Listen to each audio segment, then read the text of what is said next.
தமிழ் சினிமாவில் சில நாட்களாக அரசியல் ஆட்டம் கொஞ்சம் அதிகமாகவே உள்ளது. சிலர் தங்கள் பப்ளிசிட்டிக்காக ஒரு பெரிய நடிகரின் படத்தை தடை செய்ய கோரி வழக்கு கொடுப்பது போன்ற செயல்களில் ஈடுபட்டு வருகின்றனர். இந்த நிலையில் ஹாட் டாபிக்கே ஒரு போன் கால் தான். லிங்கா நஷ்டஈடு கேட்கும் விநியோகஸ்தரும் பிரபல பத்திரிகையாளர் ஒருவரும் லிங்கா குறித்து இதில் பேசுகின்றனர். இதில் அந்த பத்திரிகையாளர் லிங்கா தோல்வி என்ற வதந்தியை விஜய் தான் கூற சொன்னார் என்று கோபமாக கேட்டுள்ளார். மேலும் இதனையடுத்து விநியோகஸ்தர்கள் கலந்து கொண்ட பிரஸ் மீட்டில் மீண்டும் இதே கேள்விதான் முன்வைக்கப்பட்டது.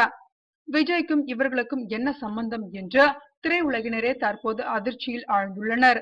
இது உண்மையா பொய்யா என்று தெரியவில்லை.